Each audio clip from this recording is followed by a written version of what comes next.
السلام عليكم ورحمة الله وبركاته. طلابنا وحبايبنا طلاب المرحلة الثانوية وبالأخص طلاب أولى ثانوي، يا أهلا وسهلا بكم يا رجالتنا. معاكم سنيور خالد رضا مدرس اللغة الإيطالية. النهاردة إن شاء الله طالعين بثالث حصص معانا من سلسلة تعليم الواجب بتاعنا اللي هو خاص طبعا بكتاب الإيطالي بتاع سنيور خالد. النهاردة إن شاء الله طالعين كده مع بعضينا علشان نحل الحصة الثالثة بتاعتنا في الواجب، واللي احنا خدنا فيها ودرسنا فيها وشرحنا فيها المواقف بتاعة الوحدة الأولى بتاعتنا. لو تفتكروا معايا المواقف بتاعة الوحدة الأولى كانت مندرجة تحت مواضيع معينة. أهم المواضيع بتاعتنا اللي هي كانت مندرجة تحت الديسكريفر، تحت الوصف. عندنا وصف حاجتين، عندنا وصف حاجة اسمها aspetto اللي هي معناها الشكل الخارجي. هيجي لك في الامتحان هيقول لك quando descrivo l'aspetto، يعني عندما اوصف الاسبيتو اللي هو الشكل الايه اللي هو الشكل الخارجي، وده اول حاجه مندرجه تحت الوصف. تاني حاجه معانا اللي كانت مندرجه تحت الوصف يا سينيور اللي هي descrivo il carattere اللي هي معناها وصف الايه وصف الشخصيه. يبقى انا هوصف حاجتين معاكم دلوقتي حالا واحنا بنحل. هنوصف مره الاسبيتو اللي هو الشكل الخارجي، ومره هوصف حاجه اسمها il carattere اللي هي معناها الشخصية. وده كان الموضوع الأولاني بتاعنا اللي هو كان خاص بالمواقف بتاعة الوحدة الأولى بتاعتنا.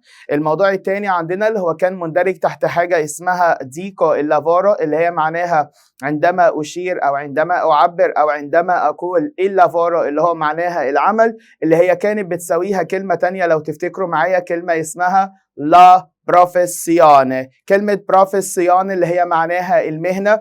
النهارده بردك مع بعضينا هنحل شوية مواقف كده مندرجة تحت الايه؟ مندرجة يا سينيور تحت اللافور اللي هو تحت العمل. تلكو لما تيجي تتكلم عن المهنة او تتكلم عن العمل فانت كطالب لازم حضرتك تلاقي إجابة ما بين الاختيارات يكون فيها المهنة يكون فيها الايه؟ العمل. قلت لكم حاجات كتيرة قوي مندرجة تحت الموضوع دون، وهتشوفوها معايا دلوقتي واحنا بنحل المواقف بتاعتنا. والموضوع الثالث بتاعنا اللي هو كان مندرج تحت كلمة اسمها ليندريتسو اللي هي معناها العنوان. وقلت لكم مرة هسألك عن العنوان وعرفتك لما تيجي تسأل عن العنوان بنسأل بإيه، وعرفتك لما تيجي تقول العنوان انت هتقوله ازاي باللغة الإيطالية. كل الحاجات اللي قلتها لك دلوقتي او اللي سميتها لك دلوقتي هي دي يا سينيور المواضيع اللي كانت مندرجة تحت الوحدة الأولى بتاعتنا. مندرجة تحتها يا سينيور الوحدة الأولى. عندنا لغاية دلوقتي 3 مواضيع ذكرتهم لك. الموضوع الأولاني اللي هو ديسكريفر اللي هو الوصف، عندي وصف حاجتين اسبيتو والكاراتري. تاني موضوع عندنا اللافور اللي هو العمل، بقول العمل على طول.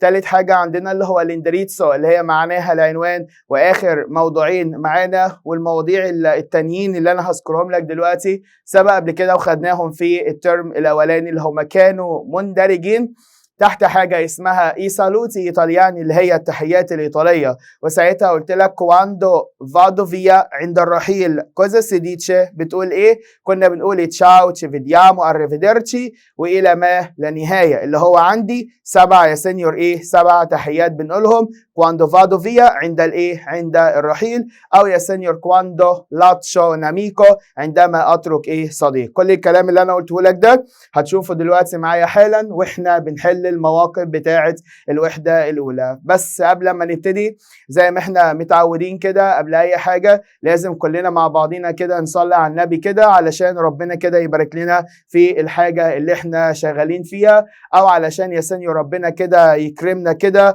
ويرزقنا كده بالاجابه الصحيحه اللي هي اوريدي هتقع ما بين الاختيارات. يلا مع بعضينا نمسك اول حاجه.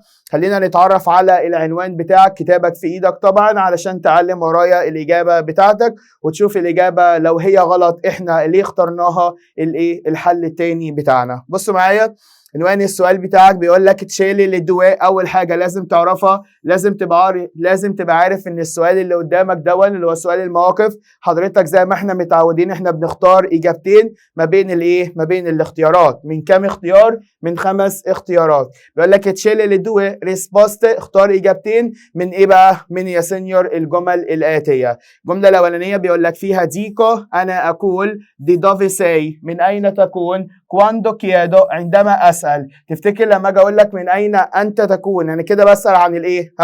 بسأل عن العمر؟ اكيد لا يا سينيور. كلمة لتا معناها العمر، لو مش عارف معنى كلمة ترجم. لا ناتسيوناليتا بسأل عن الجنسية؟ يا سينيور بسأل عن الجنسية بحاجة اسمها دي دوفيسي. طب بسأل عن الشخصية؟ لا يا سينيور. طب بسأل عن العنوان؟ لا بردك يا سينيور. امال بسأل عن ايه بقى؟ بسأل عن المدينة، لا تشيتا دي اوريجيني، المدينة اللي انت جاي منها، اصلك بمعنى صح. وانا لما اجي اسألك عن مدينتك هقول لك ايه؟ انت منين؟ والدليل على كده انت لما بتيجي بتجاوب بتقول لي ايه؟ يوسانو، انا بكون دي روما، انا بكون منين؟ من روما. فالاجابة بتاعتك بتكون عبارة عن ايه؟ بتكون عبارة عن مدينة. عشان كده بقول لك انا بسأل السؤال ده لما اجي اسأل عن المدينة او لما اجي اسأل عن الجنسية. طيب السؤال التاني بيقول لك انا بقول ان انا عندي عيون خضراء، انا كده بوصف ايه؟ لما اجي اقول لكم عندي عيون خضراء انا كده بوصف ايه؟ مي ديسكريفا يا سينيور، بوصف نفسي. او ديسكريفا لاسبيتو فيزيكو، عندما اوصف الشكل الايه؟ الجسدي، اللي هو الشكل الخارجي بمعنى صح. رقم 3 بقول لك فيها ديكو، انا بقول يو ابيتو فوري تشيتا، انا ساكن بره المدينه. انا كده بعمل ايه يا سينيور؟ انا كده كيادو؟ لا يا سينيور استحاله، انا مش بسأل، ده انا بقول. يبقى استبعد اي حاجه ما بين الاختيارات يكون فيها الكلمه اللي اسمها كيادو. كده هيتبقى لي عندي 3 حلول، 3 اختيارات. اول حاجه دي كولندريتسو، بقول العنوان؟ يا سينيور بقول العنوان.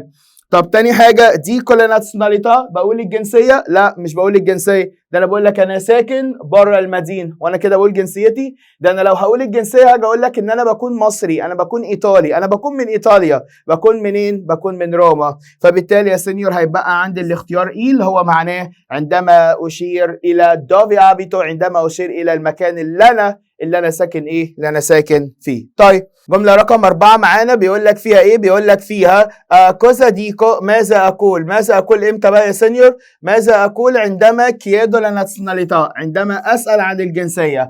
اول ما تلاقي فعل كيادو اعرف ان الاجابه اللي انت هتختارها هتكون عباره عن جمله عاديه بس اخرها علامه استفهام، يبقى انت هتختار جمله استفهاميه، هتختار السؤال. طبعا فين السؤال؟ كلهم يا سينيور اخرهم علامات استفهام، بس انا هنا بسأل عن الايه؟ بسأل عن الجنسية. فده معناها هسأل اقول دوفي ابيتي، انت ساكن فين؟ اكيد لا طبعا. طب هسأل اقول له سي فرانشيزي فيرو، انت فرنسي صح؟ انا كده بعمل ايه؟ بسأل عن جنسيته. فده اول حل بتاعي. طب الحل التاني هقول له دي دوفي سي، يا سينيور هقول له دي دوفي سي.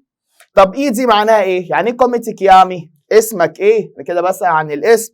طب التانية كوانتي اني اي، انا هنا بسأل عن الايه؟ عن العمر. اللي بعده اما اجي اقول ميكيامو عمر، اسمي عمر، انا كده بعمل ايه؟ انا كده بقول يا سينيور الشكل الخارجي؟ لا. طب انا كده بقول الاسم؟ يبقى ده الاجابه الاولى. طب الاجابه الثانيه لما اجي اقول العمر؟ لا. طب لما اجي اسال عن الاسم؟ لا. يبقى الاختيار الاخير اللي هو ديتشي النوم، عندما اقول الاسم. طيب جملة رقم 6 ديسكريفو الميو اسبيتو، بوصف ايه؟ بوصف الشكل الايه؟ شكلي انا يا سينيور، الشكل الخارجي بتاعي انا. فبالتالي هدور على حاجتين. هدور على ايه يا سينيور؟ هدور على صفة مرئية، حاجة انا شايفها بعينيا. والحاجة التانية هدور على ايه تاني يا سينيور؟ وهدور الحاجة التانية على عضو من الاعضاء اللي احنا حافظينهم واللي احنا عرفناهم. اول حاجة هدور على العضو، عندي يا سينيور كلمة كابيلي معناها شعر، يبقى هي دي الإجابة الأولانية بتاعتي. لقيت عضو؟ الإجابة التانية بقى هروح أدور على صفات مرئية. يعني إيه صفة مرئية؟ يعني صفة أنا أقدر أشوفها بعينيا. أنهي واحدة؟ ألتو طويل، مجرو ونحيف، يبقى بالتالي الاختيار التاني هيكون بي. جملة رقم 7 بقول لك فيها دوفي ابيتي، انت ساكن فين؟ عندما اسال عن الايه يا سينيور؟ اسال عن العنوان؟ يبقى هو ده الحل الاولاني. طب لما اجي اسال عن منزلك بيكون منين؟ يا سينيور، يبقى ده الحل الايه؟ التاني بتاعي. لان كلمة لورا معناها الساعة، هنا مش بسال عن الساعة. لا داتا معناها التاريخ، وانا هنا مش بسأل عن التاريخ. كلمة الجارنو معناها اليوم، وانا هنا مش بسأل عن الايه؟ عن اليوم. فبالتالي يا سينيور حل هيكون ايه وبي. ده بالنسبة لايه؟ ده بالنسبة يا سينيور لموقف رقم 7. موقف رقم 8 بيقول لك فيها كواندو ديسكريفو الكاراتر، هنا بوصف، بس هنا بوصف مين بقى يا سينيور؟ هنا بوصف حاجة اسمها الكاراتر اللي هي معناها الشخصية. أنا هنا بوصف يا جماعة الشخصية، فده معناها إن أنا هدور على صفة غير مرئية، حاجة أنا ما أقدرش أشوفها بعينيا يا سينيور، صفة معنوية بمعنى صح. فبما إن كلمة أوكي دي عيون يعني ده عضو، يبقى هحذفه على طول. وهتختار لان انا لما اجي اوصف العيون فانا كده هوصف صفه مرئيه، حاجه انا شايفها بايه؟ بعيني. طب يا سينيور التو دي صفه مرئيه. طب جنتيلي ده مهذب، دي صفه غير مرئيه، ما اقدرش احكمها بايه؟ بعيني. طب باسو جراسو قصير وتخين، لا يا سينيور. طب بيكون راجاتسو مولتو سيمباتيكو، يبقى هو ده الحل الثاني بتاعي. يبقى انا حل هيبقى عندي سي وعندي ايه؟ وعندي دي. اللي بعده كواندو ديسكريفو بوصف الايه؟ الاسبيتو الشكل الخارجي، يبقى هدور على عضو، عندي كلمه اوكي دي عيون، يبقى هي دي الاجابه الاولى. والاجابه الثانيه بتاعتي اللي هي هتكون ايه؟ اللي هي هتكون يا سينيور سونو ايجيتسيانو انا بكون مصري، ولا سونو جنتيلي انا بكون يا سينيور مهذب، ولا سونو بيوندو فيكيو يعني هو بيكون او انا بكون اشقر وعجوز، ولا بقول ان انا بكون حزين ودمي انتباتيك ودمي دمي مش خفيف يعني يا سينيور. طبعا الاجابه هتبقى سونو بيوندو ان انا بكون اشقر، يعني اللي هو البشره البيضاء قوي يعني اشقر، وايه بقى؟ وفيكيو اللي هو عجوز. طيب كواندو كيادو الاندريتسو لما اجي اسال عن العنوان هسال عن العنوان بايه بقى؟ بابيتو كوي؟ لا طبعا سينيور هستبعد الاولى، حل هينحصر يا اما دي يا اما بي يا اما اي يا اما ايه؟ سي. اول حاجه يا سينيور بسال عن العنوان بايه؟ بسال بي السؤال المعتاد بتاعنا اللي هو اسمه ايه؟ اللي هو اسمه دوفي ابيتي اللي هي معناها اين تسكن. كلمه اين تسكن اللي هي معناها بالايطالي دوفي ابيتي اللي هي السؤال بيها عن الايه؟ عن العنوان. تاني حاجه يا سينيور هسال كون كي ابيتي مع من تسكن؟ لا. طب هسال بكوانتي ان اي عندك كام سنه؟ لا. ولا هسال بيه بقى؟ هسال بيه دوفي لا توا كازا اين يكون منزلك. فانا كده بعمل ايه؟ كده بسال بردك عن الايه؟ عن العنوان. جملة رقم 11 بقول فيها أنا بقول لا راجاتسا البنت الأسبانية مالتو انتليجنتي بتكون ذكية وبتكون سيمباتيكا خفيفة الظل، دمها خفيف بمعنى صح.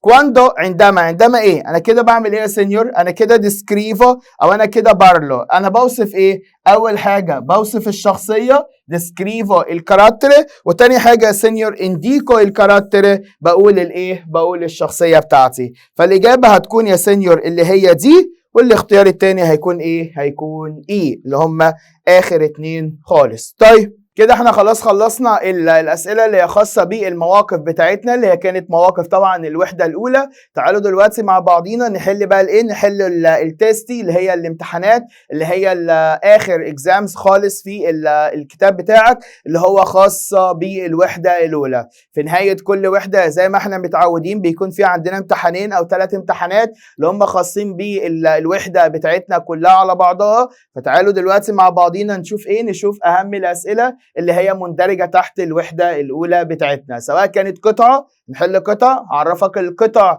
اللي عندنا في الوحدة الأولى كانت بتتكلم عن إيه علشان تبقى أنت حضرتك أو حضرتك اتدربتي على قطع، دي رقم 1. رقم 2 هنحل على السؤال المواقف، هنتعرف على مواقف تانية برضك، والسؤال الثالث اللي هو الجرامر، والسؤال الرابع طبعا والأخير اللي هو السؤال المقالي بتاعنا. فتعالوا يلا مع بعضينا نشوف نوعية القطع اللي ممكن تيجي في الامتحان هيكون شكلها عامل ازاي. بصوا معايا العنوان بيقول لك فيها ليجي التستو يعني اقرأ النص التالي. النص بيقول لك فيه اسكولا في المدرسة كيارا انكونترا باولو يعني كيارا قابلت باولو. كمل. لوي هو كيدا كيارا هو طلب من كيارا دا دوفي فيانا يعني هو سأل كيارا بيقول لها انت منين بمعنى صح، فهي ردت قالت له لي ادي باري هي بتكون منين؟ من باري. استا افيرينسي دادو مازي يعني ايه يا سينيور الكلام ده؟ يعني بيقول لك ان هي بتكون من باري وبتبقى في فرنسا لكن هي قاعده في فلورنسا دادو مازي منذ شهرين. بركلي أنا سو بادري لان والدها فالاركيتيتو لان والدها بيعمل مهندس معماري. إلافورا وبيعمل إن أونا ستوديو وبيعمل في موقع فيتشينو أسكولا قريب منين؟ من المدرسة. لورو هم أبيتانو في وارتشيتا هم ساكنين برا المدينة. ابرندنو وبياخدوا الترين والقطار. بركيلي أنا سو بادري لأن والدها بريفريشه بيفضل الإيه بقى؟ الترينو اللاوتو بيفضل القطار عن السيارة. دي طبعا كانت القطعة الأولى بتاعتنا اللي هي بيقول لك فيها إن كيارا قابلت باولو. بعد كده هو سأل كيارا لها أنت منين؟ فردت قالت إن هي بتكون من باري وهي قاعدة في فلورنسا منذ شهرين ويقول لك ان هي قاعده في فلورنسا عشان والدها شغال مهندس وشغال في موقع قريب من المدرسه، وهي ساكنه بره الايه بره المدينه، وبياخدوا القطار علشان يروحوا الايه علشان يروحوا المدرسه، وهو يروح الايه الشغل بتاعه. طيب السؤال الاولاني بيقول لك ايه بقى؟ السؤال الاولاني بيقول لك فيه دي دافي ايه كيارا. كيارا بتكون منين يا جماعه؟ كيارا قال لك ان هي بتكون من باري، وباري دي يا سينيور مدينه فين؟ مدينه في ايطاليا، فبالتالي هنا هنقول له الاجابه بتاعتنا هتكون دي باري. كونكواني ميتسو، باي وسيله مواصلات والدها بيروح العمل؟ انا هنا قلت لك ان سو بادري والدها بريفريش الترينو، بيفضل القطار عن الاوتو، فبالتالي هو بيروح بواسطه الترينو.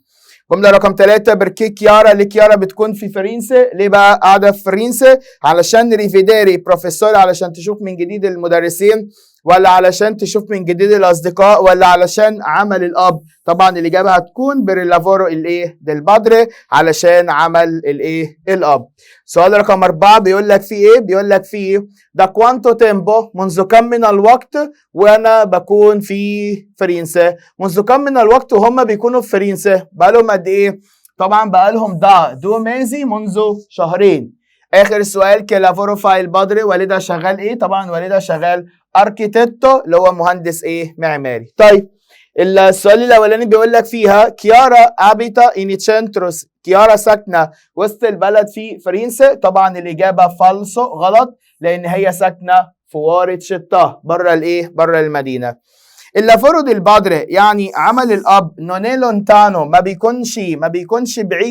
بيكونش بعيد عن المدرسه. تعالوا كده نشوف مع بعضينا، تعالى كده نرجع ونشوف، تعالوا يلا. بيقول لك هو شغال مهندس اللافورا، وبيعمل ان اونو ستوديو، وبيعمل في موقع فيتشينو اسكولا، قريب منين؟ قريب من المدرسه. يبقى بالتالي هو شغال في ايه بقى؟ هو يا سينيور عمل الاب بيكون نوني لونتانو، ما بيكونش بعيد. طبعا يا سينيور ما بيكونش بعيد، لان احنا قلنا واتفقنا اللي هو بيكون ايه قريب، فبالتالي الاجابه هتبقى صح.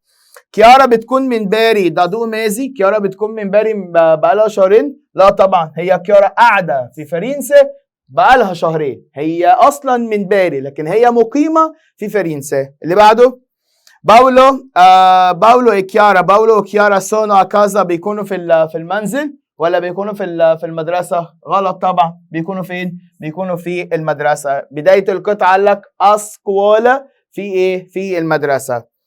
البدر دي كيارا، ابو كيارا بيفضل العربيه عن القطار؟ غلط طبعا، العكس، بيفضل القطار عن الايه؟ عن العربيه يا سينيور.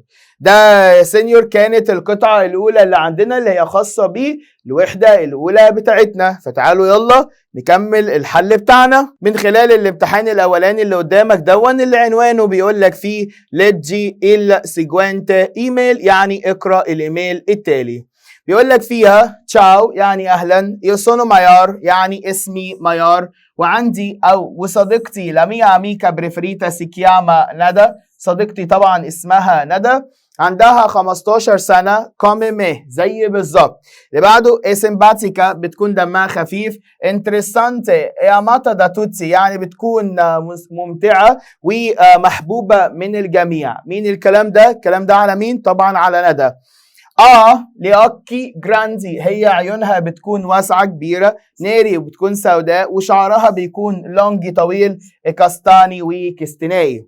سيامو أميكا، احنا بنكون أصدقاء، دا 10 anni منذ 10 سنين. اللي بعده سيامو، احنا بنكون nella stessa scuola، كلمة stessa دي مهمة أوي، stessa دي بمعنى نفس، احنا بنكون في نفس المدرسة، لكن non nella stessa classe، لكن مش في نفس الفصل.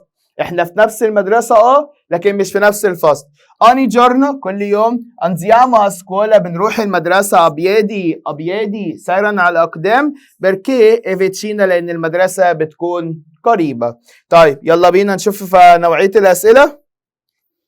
السؤال الاولاني بيقول لك في ديتا، قول لي الجمل بتاعتك اللي قدامك دي هي صح ولا ايه؟ صح ولا غلط؟ يلا. المثال الاولاني بيقول لك فيه لورو هم بيكونوا اصدقاء من 10 سنين، طبعا الاجابه فيرو، صح طبعا.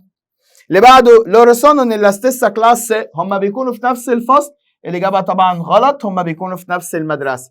طبعا احنا متفقين ان الاسئله مش هتجيلك كده في امتحان اخر السنه، الاسئله هتجيلك في امتحان اخر السنه تشيلير اللي هي اختيارات، بس انا بدربك على ده علشان حضرتك من خلال صح وغلط بنطلع بمفردات جديده، بنطلع بكلمات جديده، نتعرف على اكبر كم من الكلمات. اللي بعده لا سكولا نون è lontana، المدرسه ما بتكونش بعيده، طبعا صح، هي فين؟ هي قريبه. اللي بعده ميار ا 15 anni، ميار عندها 15 سنه، فين؟ يا سني ميار عندها 15 سنه لان هو قال لك ان ندى عندها 15 come me يعني مثلي تماما. ليوكي دي ندى، عيون ندى بتكون بيكولي، بتكون صغيره وسوداء، طبعا الاجابه خطا. ليه؟ لان هو قال لك عيونها بتكون جراندي كبيره، وهنا قال لك بيكولي اللي هي صغيره، عكسها ايه؟ عكسها على طول. القطعه الثانيه بيقول لك فيها ليجي التستو يعني اقرا النص التالي. النص بيقول لك فيه ايو انا ميكيامو اليسيا، اسمي اليسيا وعندي 14 سنه، فيفو انا ساكنه وانا عايشه اروما في روما، كون لا ميا فاميليا، مع مين؟ مع عيلتي. ogni giorno كل يوم io vado a scuola، انا بروح المدرسه in macchina بواسطه العربيه، con mia madre مع والدتي. ليه بقى؟ لان المدرسه è lontana، لان المدرسه بتكون بعيده. e torno da sola وبعود لوحدي بمفردي، in treno بواسطه القطار، يبقى هي بتروح بالعربيه مع والدتها وهي راجعه بترجع لوحدها بالقطار. ميا مادري والدتي انسانيا بتدرس ايه؟ نلا ميا سكولا في نفس المدرسه بتاعتي. اسكولا في المدرسه، ستوديامو احنا بندرس ايه؟ تانتي ماتيريا مواد كتير، نقطتين وهيبدا يذكر لك المواد. ايطاليانو، انجليزي، ماتيماتيكا، انفورماتيكا، كل دول طبعا مواد، ايطالي وانجليزي ورياضه. وعندي طبعا انفورماتيكا كده عندي 4 مواد فيهم لغتين، عندي 4 مواد فيهم لغتين. اللي بعده لاميا ماتيريا بريفريتا الى ستوريا، طبعا الماده بتاعتي المفضله بتكون الاستوريا اللي هي التاريخ، اللي هي عندك هنا كلمه انفورماتيكا اللي هي الماده المعلوماتيه اللي هي التاريخ يعني. اللي بعده بركيليانا لانسينيانتي دي ستوريا، لان مدرس التاريخ ايه؟ بيكون مولتو برافو، بيكون شاطر جدا، جنتيلي وبيكون مهذب برضك جدا. يبقى هي عندها بتدرس 4 مواد، تمام، ومادتها المفضله بتكون الاستوريا علشان مدرس التاريخ طبعا بيكون برافو وبيكون جنتيلي. طيب السؤال الاولاني بيقول لك وانت اني هي عندها كام سنه؟ طبعا الاجابه هيكون عندها 14 سنه، و14 سنه خلي بالكم مش موجوده في الاختيارات، لان 14 معناها بالايطالي كواتور ديتشي، وعندك دو ديتشي دي معناها 12، كوين ديتشي معناها 15، وتري ديتشي معناها 13، وهي اصلا عندها كام سنه؟ هي سينيور عندها 14 سنه، فالاجابه مش هتكون موجوده في الاختيارات، فانت هتكتب هنا عندك كواتور ديتشي اللي هي معناها 14. هو ده الحل بتاعك، ده غلط وده غلط وده ايه؟ وده غلط. اللي بعده طب هو هيجي كده في الامتحان يا جماعه؟ لا طبعا، هو في الامتحان زي احنا متعودين الاجابه دايما بتكون موجوده في الاختيارات. طب انت ليه عاملها كده يا سينيور؟ عشان ارفع ثقتك بنفسك مش اكتر ولا اقل. انت واحد قاري القطعه وعارف كل حاجه عنها،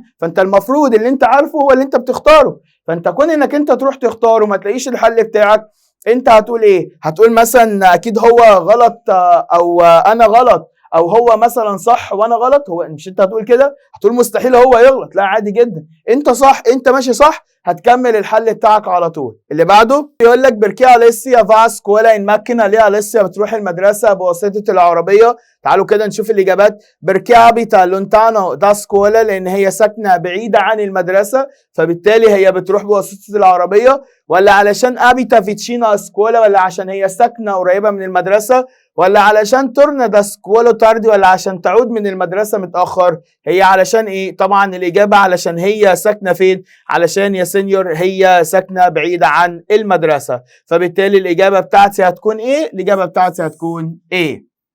اللي بعده كونكي اليسيا فيفي، اليسيا عايشه مع مين؟ دا سولا لوحدها، ولا كل فاميليا مع العيله، ولا مع الام بس؟ الاجابه طبعا كل فاميليا مع مين؟ مع العيله. أليسيا ستوديا سكولا، أليسيا بتدرس في المدرسة 4 ماتيريا 4 مواد، ولا سولو una ماتيريا مادة واحدة، ولا 5 ماتيريا 5 مواد؟ طبعا الإجابة هتبقى 4 4 مواد. لا مادري دي أليسيا، والدة أليسيا بتكون إيه؟ بتكون يا سينيور نيلا ستيسا سكولا، ولا إن un'altra سكولا في مدرسة تانية، ولا في مدرسة قريبة؟ طبعا هي كانت في نفس الإيه؟ في نفس المدرسة. يلا مواقف. السؤال اللي بعده بيقول لك فيها تشيلي لا ريسبوستا كوريتا دي سي ديلي سيجوانتي فرازي. طيب طبعا انت عندك هنا ثلاث اختيارات، فاحنا بنختار واحد. جاب لك 5 فانت بتختار كام؟ 2 على طول. يلا مع بعضينا. الموقف الاولاني بيقول لك فيه ايه؟ بيقول لك فيه يا سينيور quando descrivo il carattere di una persona. انا هنا بوصف ايه؟ انا هنا بوصف الشخصية، فده معناها ان انا هدور على صفة غير مرئية اللي هي simpatico e allegro. اللي بعده indico il lavoro، بقول العمل، يبقى انا معناها ان انا هدور على مهنة، وادي المهنة بتاعتي اللي هي البروفيسوري. quando vado a dormire، عند الذهاب الى النوم، وانت رايح علشان تنام. cosa si dice، بتقول ايه؟ طبعا بقول لهم buonanotte، تصبحوا على خير.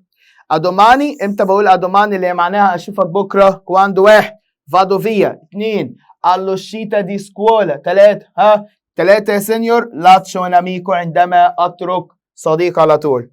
رقم 5 بيقول لك ديكو، انا بقول io sono simpatico، انا دمي خفيف، e allegro، وسعيد. امتى اقول الصفتين دول؟ الصفات دي مرئيه ولا غير مرئيه يا جماعه؟ الصفات دي ايه؟ غير مرئيه، يعني ما اقدرش اشوف، فانا كده بوصف حاجه خارجيه ولا بوصف حاجه داخليه؟ حاجه داخليه. والداخليه اللي هي اسمها الكاراتري، اللي هي معناها الشخصيه. لما اجي اقول لكم جماعه انا عندي عيون سوداء، عيون، مش انت تقدر تشوف الكلام ده بعينك؟ هو انا بقول لك ايه، وانا عيني سودا؟ فانت هتبص وهتقول لي يا سيني عينك سود. لا عينك بني. فانت كده بتعمل ايه؟ بوصف بصفه مرئيه. الصفات المرئيه بوصف بيها الايه؟ بوصف بيها يا سينيور الاسبيتو، اللي هي عندك موجوده في الاختيارات بشكل تاني خالص اسمه ميديسكريفو، اللي هي معناها عندما اوصف نفسي. طيب اللي بعده الجرامر. اول سؤال بيقول لك ايه؟ بيقول لك يا سينيور في علي نقط استوديار الايطاليانو. هنا بيسال على ايه؟ هنا بيسال على تصريفات الافعال اللي بتاخد المقطع اسم. والدرس ده كنا بنحل عليه ازاي؟ بنحدد الفاعل ونحل بالنهايات. يلا مع بعضينا. فين الفاعل؟ الفاعل عليه، لو شلناها بنعوض بلوي، ولوي بتاخد او ايه اللي موجود يا سينيور؟ ايه، يبقى هو ده الحل بتاعي.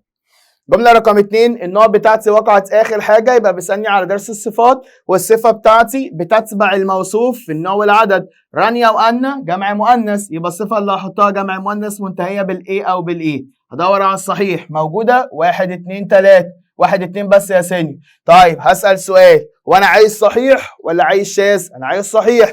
طيب هل الاتنين دول صحاح ولا في واحدة صحيحة وواحدة شاذة ولا الاتنين شواذ؟ هعرف منين؟ من حفظي للصفات الشاذة. هل في حاجة من دول منتهية بمقطع من ال5 اللي احنا حفظناهم؟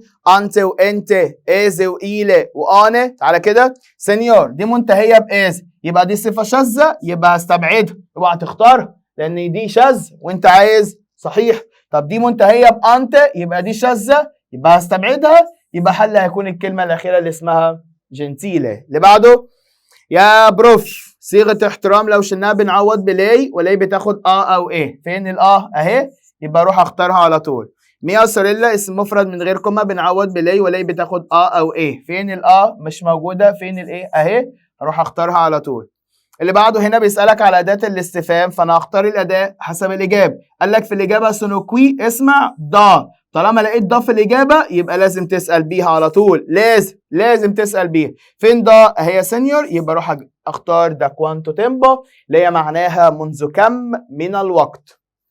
اللي بعده سينيورا، صيغة احترام لو شلناها بنعوض بلاي، ولاي بتاخد او ايه، فاروح اختار دي. طب ليه ما اخترتش دي؟ عشان دي منتهية بالمقطع ايت، فبالتالي ما ينفعش اختار، لان ايت دي مع مين؟ مع الضمير اللي هو اسمه فوي. طيب اللي بعده جملة رقم 7 بيقول لك فيها لوي ايكابيلي. انا هوصف ايكابيلي جمع مذكر، فالصفة اللي اختارها منتهية بالايه. فين الايه يا سينيور؟ اللي في النص، يبقى اروح اختار على طول الايه، الصفة اللي هي بتاعتي اللي اسمها كورس. يا اهلا وسهلا بيك يا مقالي، يا اهلا وسهلا، عادي جدا يا جماعة. اوعى حد يتخض من حاجة، لا والله ده اسهل سؤال في الامتحان، والمصحف اسهل سؤال في الامتحان. يلا انت وهي. طيب السؤال ده يا سينيور بنحله ازاي؟ حاجات عبيطه قوي، تعالوا كده مع بعضين. بصوا معايا، اول حاجه تفكر فيه وانت بتحل المقال ده، خصوصا الايميل اللي قدامك دون. اول حاجه بسم الله كده بترد التحيه، رد التحيه عليها درجه، اوعى تنسى ترد التحيه بالله عليك. يلا مع بعضين. هنا بيقول لك تشاو كيارا، فهرد اقول ايه؟ اقول ايه؟ تشاو. تشاو مين؟ هل في اسم هنا يا جماعه؟ هل في اسم في الاخر هنا؟ لا، يبقى ده معناه ان انا هرد التحيه واسكت على طول. اوعى تكتب اسمك، اوعى ما تكتبش اسمك.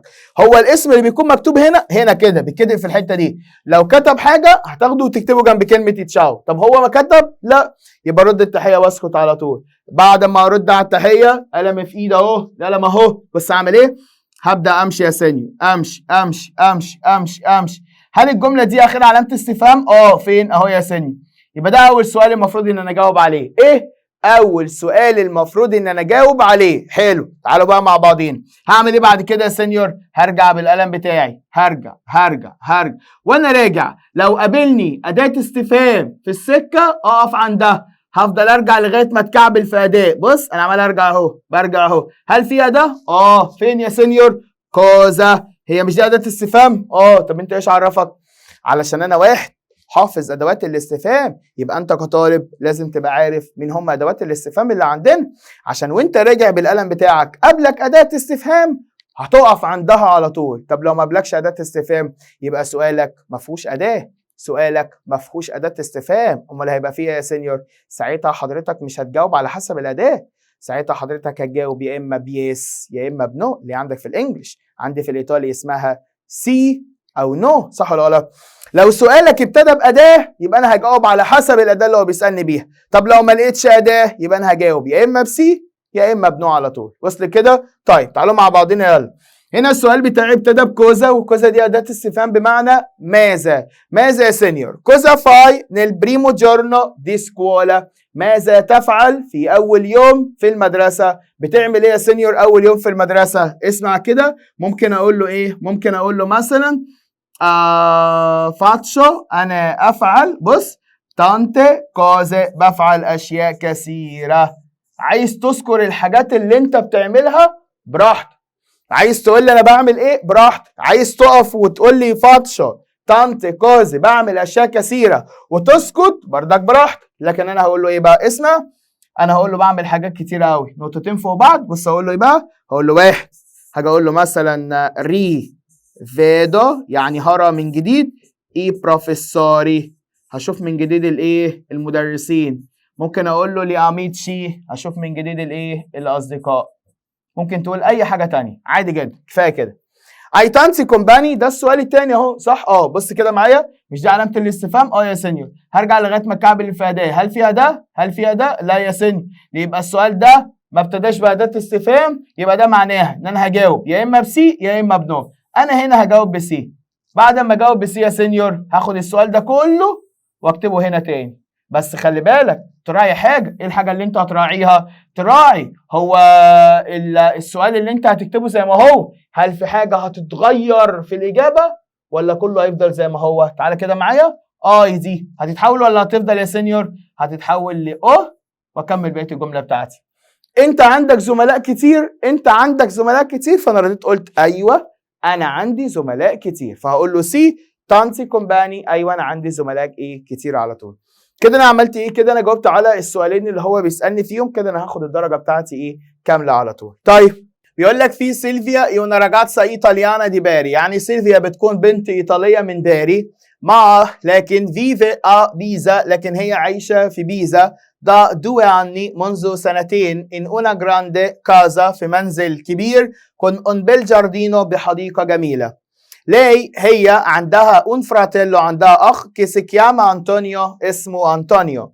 البومريجو في وقت الظهيرة سيلفيا وأنطونيو الاتنين دول جوكانو سيمبري بيلعبوا دايما con تومي كيكو، بيلعبوا دايما مع تومي وكيكو nel giardino في الحديقة. برانطونيو بالنسبة لأنطونيو السوا ملياري أميكو صديقه المفضل بيكون كيكو.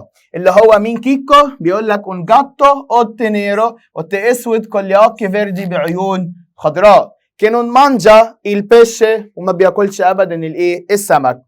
سيلفيا بريفريشه، سيلفيا بتفضل مين بقى؟ بتفضل انها تلعب كون تومي. مع مين؟ مع تومي. مين تومي ده؟ بيقول لك ان لوي هو un cane بيكون كلب molto simpatico خفيف الظل، intelligente وذكي، che mangia di tutto وبياكل كل حاجة. la pizza البيتزا, gli spaghetti e dorme tutto أو tutto il giorno. يعني بياكل كل حاجة البيتزا والسباجيتي وبينام طول اليوم. من حقه ينام طول اليوم. واحد بياكل بيتزا وسباجيتي عايزه ايه؟ عايزه يقعد يعني اكيد هينتخ وهينام يعني. والمصحف طامي ده عايش عيشة احسن من عيشتنا لو انت. والله العظيم هتلاقيه يلا مش مشكلة، يلا همسك نفسي بالراحة يا خالد. يلا السؤال الأولاني مع بعضين. يلا سيلفيا يا أنطونيو أبيتانو ساكنين فين بقى؟ هم ساكنين يا سينيور، هم بيكونوا من باري لكن هم عايشين في بيز، يبقى هم عايشين فين يا سينيور؟ يبقى هم ساكنين فين؟ في بيزا على طول. هم من باري زي بالظبط اقول لك ايه؟ انا من اسكندريه لكن انا عايش في القاهره. انا من اسكندريه، يعني انا اصلي اسكندراني لكن انا عايش فين؟ عايش في القاهره. نفس الكلام. هم من باري لكن عايشين فين؟ في بيزا. اللي بعده دوفي جوكانو سيلفيا أنطونيو. جوكانو بيلعبوا، سيلفيا أنطونيو بيلعبوا فين؟ احنا هنا قلنا ان هم بيلعبوا فين؟ في الحديقه من الجاردينو صح؟ طب تعال، بيلعبوا في المنزل؟ لا. طب بيلعبوا بره المنزل؟ وارد صح؟ طب هم بيلعبوا بره الحديقه؟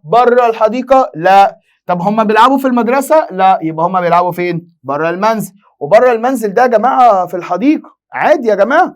هو مش الحديقه دي جزء من المنزل؟ طب هي الحديقه دي لما بتكون فين؟ افتح التراس، افتح البوابه او افتح البلكونه وعدي كده من نفسك كده، انت عديت خلاص. خرجت بره البيت خلاص كده بره البيت. بتلعب فين؟ في الحديقه اللي بره اللي بره الشقه بتاعتك، اللي بره البيت بتاعك بمعنى صح. كمل يا سينيور يلا.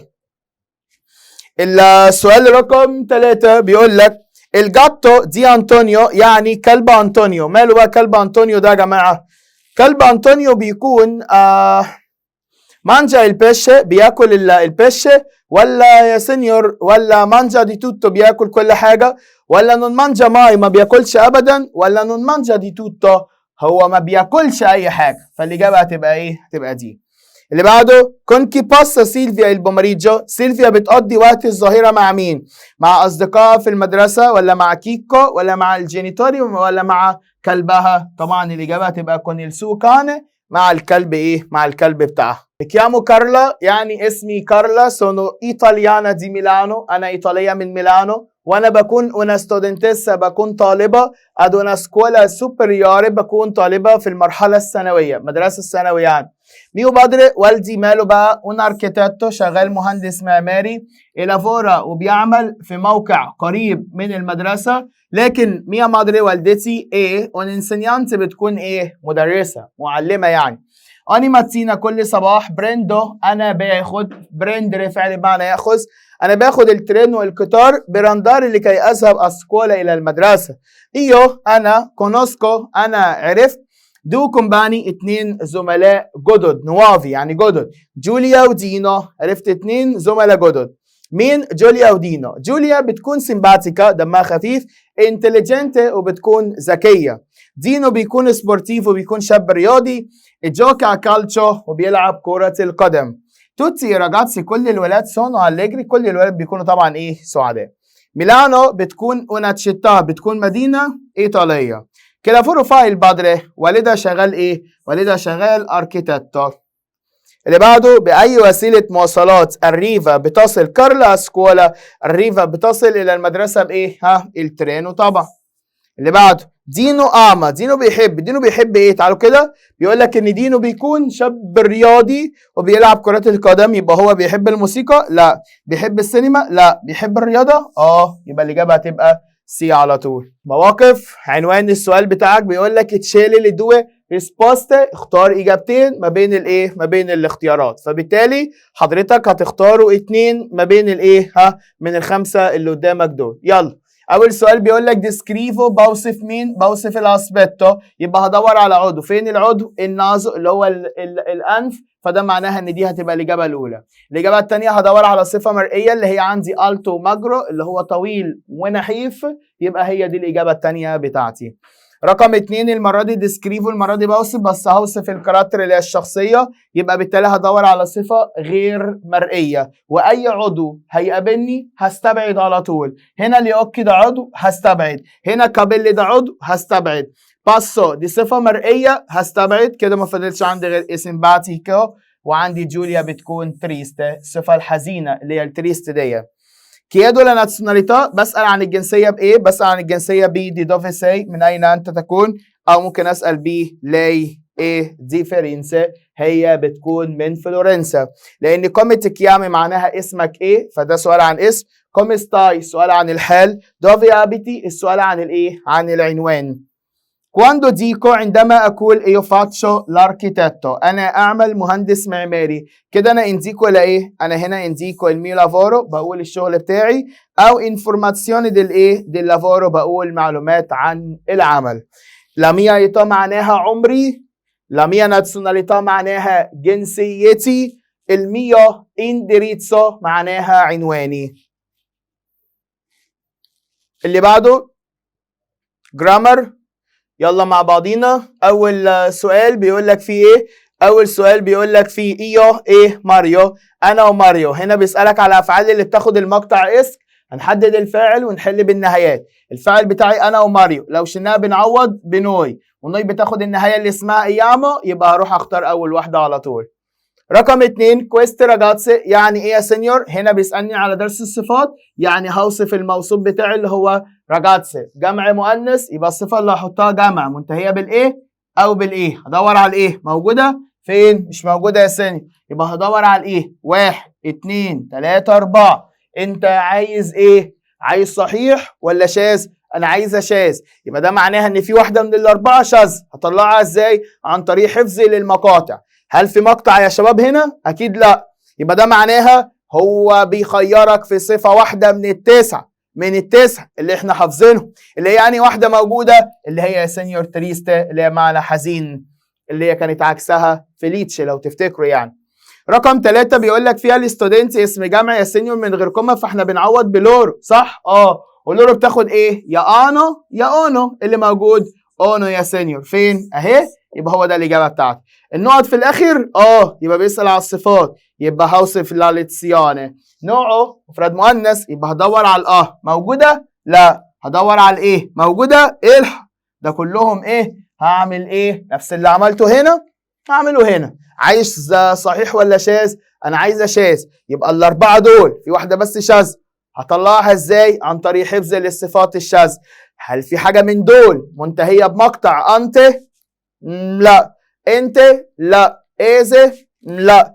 ايله؟ فين؟ اهي يا سن، مش ده منتهي بايله؟ يبقى هي دي الصفه الشاذه بتاعتي. اللي بعده هنحدد الفعل لماما، وماما بنعوض عنها بلاي، وليه بتاخد يا سينيور او ايه؟ فين الايه؟ 1 2 3، بس انا هختار ده. اشمعنى يا سينيور؟ عشان ده منتهي بالمقطع ايته اللي بناخده مع فوي، وده منتهي بالنهايه المصدريه، وانا مش عايز فعل في المصدر اصلا، انا عايز فعل مصرف.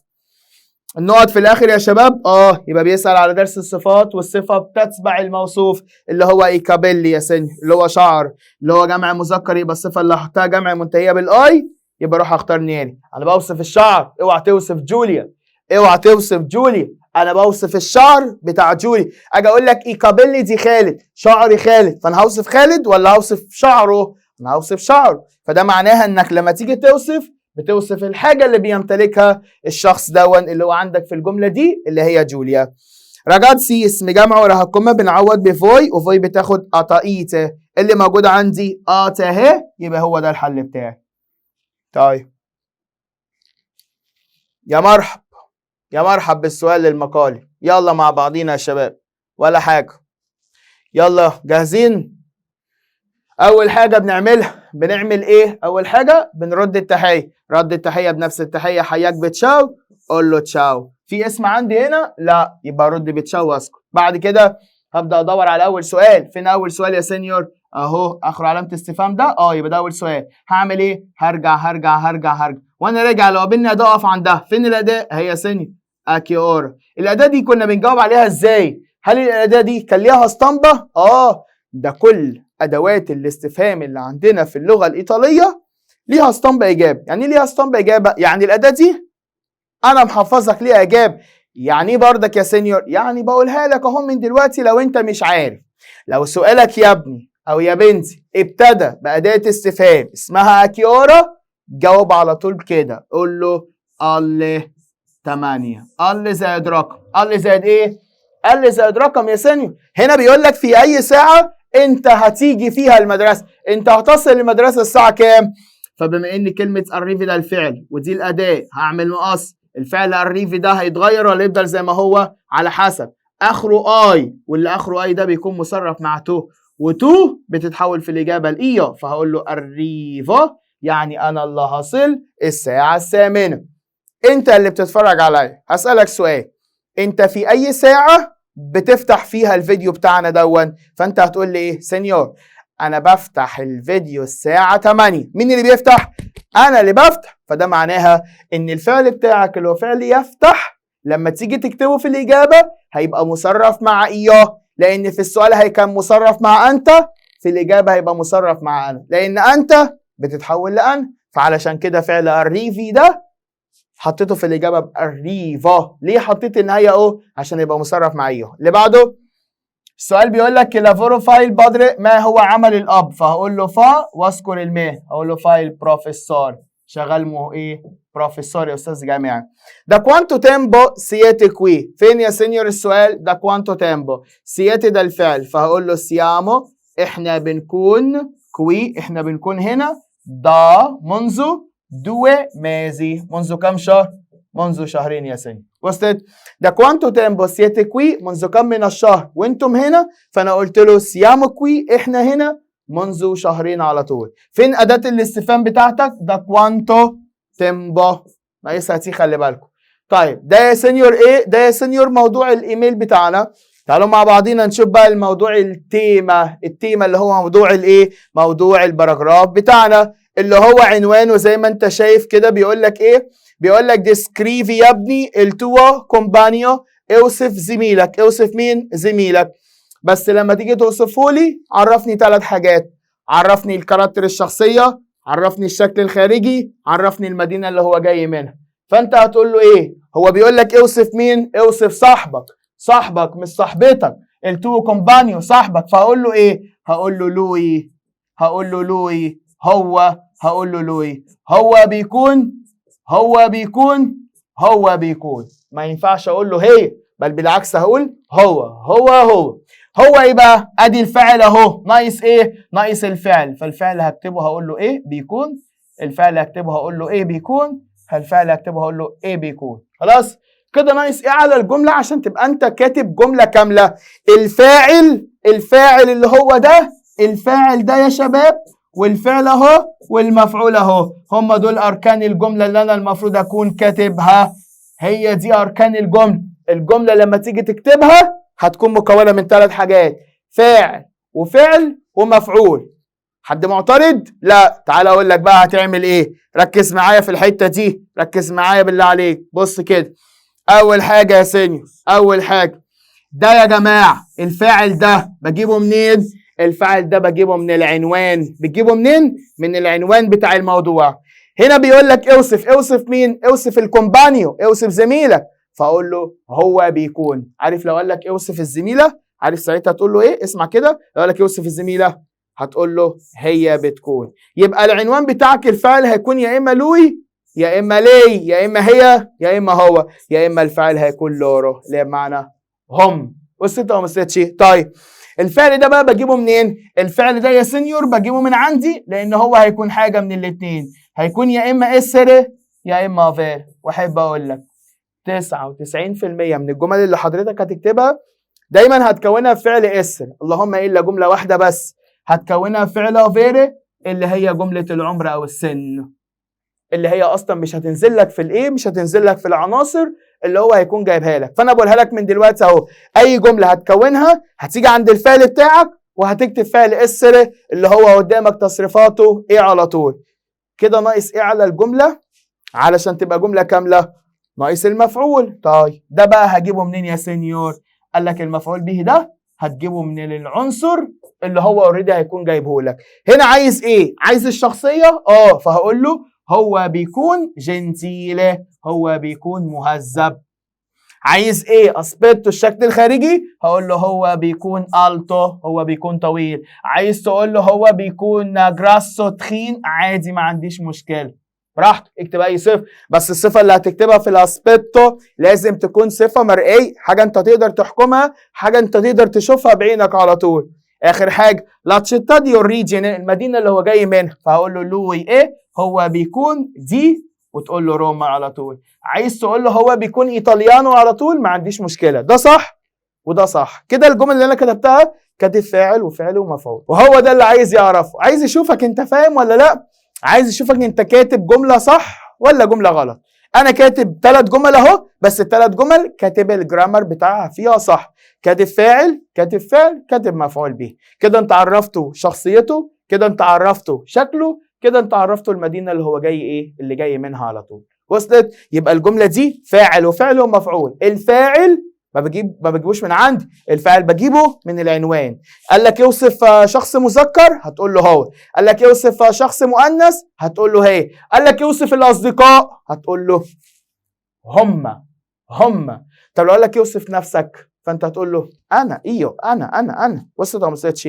الفعل بجيبه من عندي لان هو هيكون دايما اسره، والمفعول به بجيبه منين؟ من العنصر اللي هو هيكون جايبه لك في الموضوع بتاعك. طيب هنروح بعد كده على الامتحان الثالث والاخير اللي معانا في الوحده الاولى بتاعتنا. بص انا عمال احل قطع قد ايه؟ قطع كتير قوي. احنا حلينا لغايه دلوقتي حوالي 4 قطع او 3 قطع او اكتر كمان يا سينيور. طيب الامتحان الثالث بتاعنا بردك السؤال الاولاني بيقول لك فيه ليجي السيجوينت ايميل، يعني اقرا الايميل الايه اللي قدامك دوت.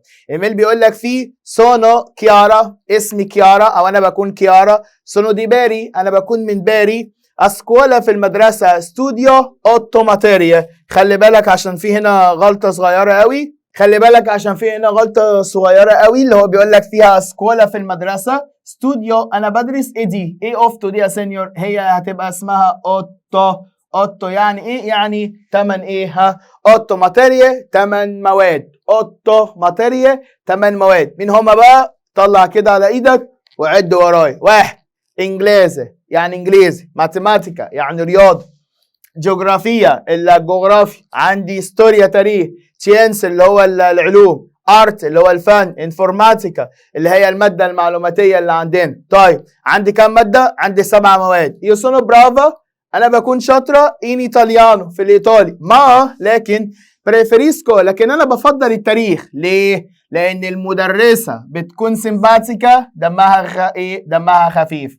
اكاسا في المدرسه ايو انا بوليسكو، انا بنظف. لاميا كاميرا الحجره بتاعتي، الفين ستيمانا في نهايه الاسبوع. لاميا ماما يعني والدتي، سيديتشي سيمبري بتقول لي دايما يا كيارا تو دورمي تانتو اي نون بوليشي ماي، يعني انت بتنامي كتير ومش بتنظفي حاجه خالص. اوفا تمام كده. ايه راجاتسي preferiscono cattare al computer con gli amici, ascoltare musica e non pulire. يعني بقى اوفا والحاجات اللي بتقولها لك دي؟ انت مثلا بتكلم والدتك دايما كده، والدتك تقول لك ايه؟ يا احمد اعمل الحاجات دي يا ابني عشان انت ما بتعملش حاجه. اوف منك، معايا مش معايا؟ فاوف دي اللي هو الرياكشن بتاعها على طول. اوف اتخنقت بمعنى اصح. فكلمه اوف اللي هي في نهايه طبعا الموضوع خالص بتقول لها يا كيارا انت دايما بتنامي كتير وما بتعمليش اي حاجه خالص، فاوف مني خلاص انا زهقت. فبتقول بعد كده بقى ان الولاد بيفضلوا ان هم دايما كابتاري بيتشاتوا دايما على الكمبيوتر مع الاصدقاء، وبيستمعوا دايما الى الموسيقى انون بوليري، ومش بينظفوا حاجه خالص. طيب السؤال الاولاني كوانت لينجوي، كم عدد اللغات اللي بتدرسها كيارا في المدرسه؟ كم عددهم؟ 1 انجليزي، تمام كده. تن انجليزي 1، وبتدرس طبعا الايطاليانو لان هي الماده طبعا بتاعتها، تمام. يبقى هي بتدرس كام لغه؟ بتدرس يا سينيور 2. يبقى الاجابه بتاعتي هتكون دو لينجوي. هي بتدرس انجليزي وطبعا معاها الايطالي لان هي واحده ايطاليه، فاكيد بتدرس بردك الايه الايطالي. زي بالظبط هقول لك انت بتدرس كام لغه؟ بدرس 2، العربي والايه والانجليزي. اللي بعده السؤال الثاني بيقول لك لا ماتيريا بريفريتا دي كيارا ايه؟ يعني الماده المفضله لكيارا بتكون ايه؟ بتكون يا سينيور لا ستوريا اللي هي الايه اللي هو التاريخ. ديكو انا بقول اليسيا اي جوفن اي التا، اليسيا بتكون شابه وبتكون طويله. كده انا بشير الى ايه كده يا سينيور؟ انا بشير الى الاسبيتو اللي هو شكلها الايه الشكل الخارجي بتاع اليسيا. اللي بعده بر لا ماما بالنسبه للام كيارا نون دورم ما بتنامش، نون بوليش، نون ستوديا ولا نون جوكا؟ ما بتلعبش ولا ما بتنامش ولا ما بتنظفش؟ بالنسبه للام هي ما بتعملش حاجه خالص اصلا، فهتبقى نون بوليش اللي هي الاجابه طبعا اللي هي رقم بي على طول. اللي بعده كيارا وانا رجعت ايطاليانا دي باري. كيارا بتكون بنت او طالبه ايطاليه من باري، هي بتكون مولتو سيمباتيكا، بتكون دمها خفيف جدا. اكوينديتش اني وعندها 15 سنه. ابيتا وساكنه في ووريتشيتا بره المدينه، كلها سوا فاميليا مع عيلتها. البادر دي كيارا ابو كيارا ايكولوجيستا بيكون عالم بيئي. ان اونا ستوديا في موقع افرينسا في فلورنسا. نوافي اميتشي اصدقاء الجدد بتوع كيارا بيكونوا اليسيا، بيكونوا باولو، بيكونوا جوليا، بيكونوا دينو. كم واحد؟ 4 أصدقاء. توتي كومباني كل الزملاء سونو مالتو انتريسانتي بيكونوا دايما مستمتعين أو شيقين يعني. السؤال الأولاني دوفي ابيتا لا فاميليا دي كيارا، عيلة كيارا ساكنة فين؟ ساكنة طبعا في ووريتشيتا بره الإيه؟ بره المدينة. اللي بعده دي دوفي كيارا، كيارا طبعا بتكون منين؟ كيارا بتكون من باري اللي هي اللي قدامك دي، لأن هي بتقول لك إن كيارا بنت إيطالية من باري. السؤال اللي بعده كيارا عندها كام سنة يا شباب؟ كيارا قال لك هنا ان هي عندها كوينديتش اني عندها 15، يبقى الإجابة هتبقى رقم سي. الإجابة هتبقى سي اللي هي عندك هنا اهو. كده بروفايل بادر دي كيارا. ما هو عمل أبو كيارا؟ هو شغال مدرس؟ لا. هو شغال أستاذ جامعي؟ لا. هو شغال أركيتكتو؟ لا، بل بالعكس هو كان ايكولوجيستا عالم بيئي. اللي بعده مواقف كواندو ديسكريفا الميو كاراتر، عندما اوصف الشخصيه بتاعتي انا. فانا هقول ايه؟ هقول يا سينيور سونو اليجرو اي جنتيلي، وهقول يا سينيور سونو مالتو سيمباتيكو، لان الصفات دي كلها صفات غير مرئيه اللي هي اللي احنا بنسميها عندنا المعنويه. موقف رقم 2 بيقول لك فيه ديكو انا بقول اليسيا ايه جوفان ايه التا، بتكون يا سينيور شابه وبتكون طويله. فانا كده بوصف الايه؟ بوصف الشكل الخارجي بتاعها. فانا كده انديكو لاسبيتو، وكده يا سينيور ديسكريفو لاسبيتو فيزيكو، بوصف الشكل الجسدي او شكلها الخارجي بمعنى صح. دي دوفي سي انا كده بسال عن الجنسيه رقم 1، وبسال عن المدينه اللي هي جايه منها. فالاجابه هتبقى بي وهتبقى اي.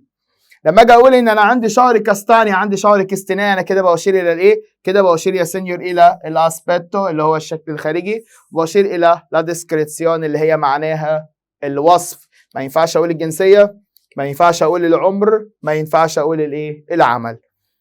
يلا جرامر. السؤال الاولاني بنحدد الفعل طبعا وبنحل بالنهايات. الفعل تو بتاخد النهايه اللي اسمها اي، فبالتالي هختار الايه؟ الثانيه. بيسأل على الصفات هتتبع الموصوف اللي هو ليوكي جمع مذكر، فالصفة اللي اختارها منتهية بالاي، فاروح اختار الاختيار الاخير. جملة رقم 3 النقط بتاعتي جت في اخر الجملة، في يقول لك فيها كويستراجاتس، هنا بيتكلم عن درس الصفات، والصفة اللي اختارها هتتبع الموصوف في التذكير والتأنيث في المفرد وفي الجمع.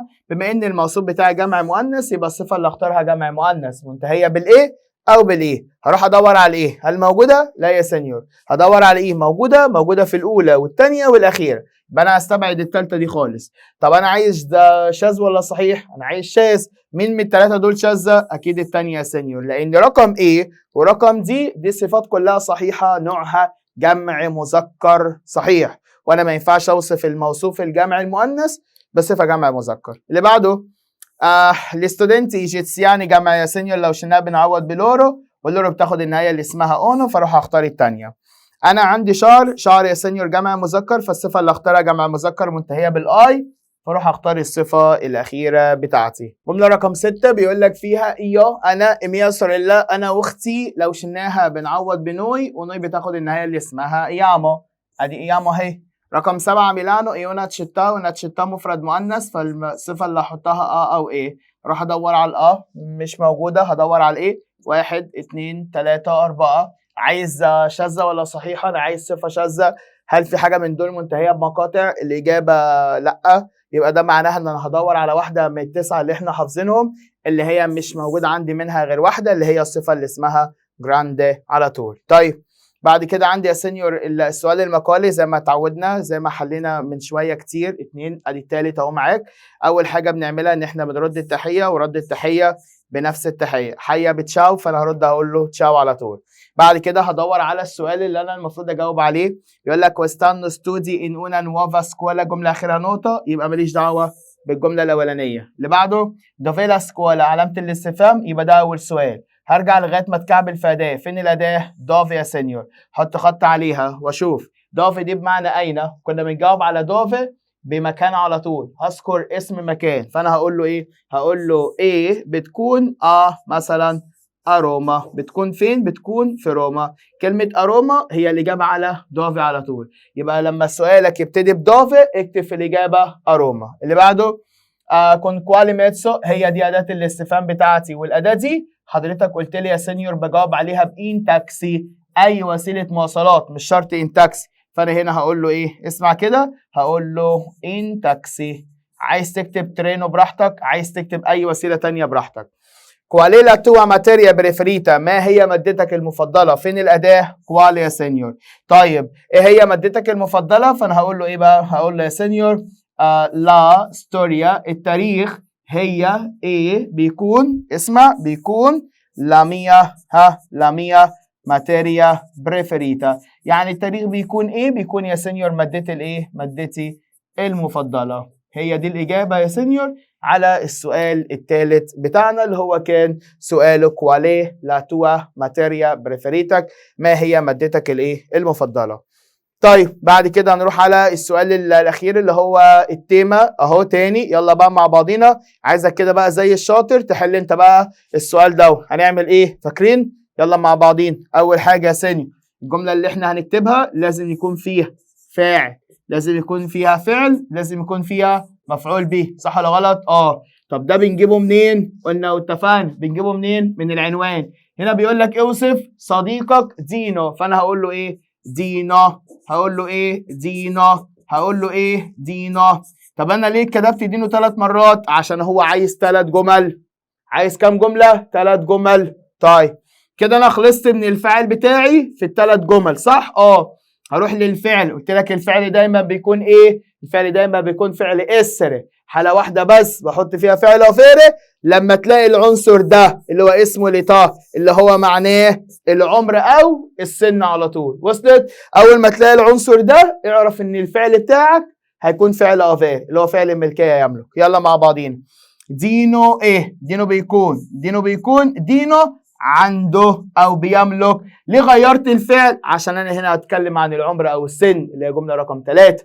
طيب مفعول به ده بقى بجيبه منين يا سينيور؟ هجيبه من العنصر. هجيبه منين؟ من العنصر. هنا عايز الشخصيه، فهقول له دينو بيكون جنتيله. هنا عايز الايه؟ عايز الاسبيتو، هقول له دينو بيكون التو. هنا عايز الايه؟ العمر او السن، هقول له دينو عنده 18 سنه. خلص الموضوع بتاعي. كتبت 3 جمل، عرفت شخصيته هو مهذب، عرفته شكله اللي هو طويل، عرفته سنه اللي هو عنده 18 ايه؟ عنده 18 سنه. كده انا عملت ايه؟ كده انا وصفت له دينو على طول، كتبت له الجمل اللي هو عايزها، كتبت له الموضوع اللي هو ايه؟ اللي هو عايزه. طيب لغايه هنا احنا خلصنا خلاص الحصه الثالثه بتاعتنا، اللي هي خاصه بيه طبعا حل الواجب بتاعنا، اللي هو خاص بال3 امتحانات اللي هم كانوا في نهايه الوحده الاولى بلس التيستو، اللي هو القطعه اللي هي خاصه بالوحده الاولى بتاعتنا. وطبعا حلينا على المواقف بتاعه الوحده الاولى، وعرفتك السؤال التيمة اللي هو سؤال الباراجراف، اللي هو الموضوع اللي عندك عنوانه تحت بردك الوصف. هيجي اقول لك اوصف صاحبك، اوصف صاحبتك، او اوصف صحابك على طول. بس لما تيجي توصفهم عرفني الشخصية، عرفني شكلي الخارجي، او عرفني عمره، عرفني سنه، عرفني جنسيته، عرفني المدينة اللي هو جاي منها، عرفني حتى شغلانته اللي هو ليه، اللي هو العمل أو المهنة بتاعته. هي دي العناصر اللي ممكن تيجي لك في الموضوع الأولاني اللي هو عنوانه اسمه descrivi il tuo amico، اوصف صديقك، أو il tuo compagno اوصف إيه زميلك، إيه زميلك على طول. أشوفكم على خير إن شاء الله يا شباب في الحصة الرابعة بتاعتنا اللي هي هتكون بداية الوحدة الثانية بتاعتنا. كان معاكم سنيور خالد رضا مدرس اللغة الإيطالية. تشاو.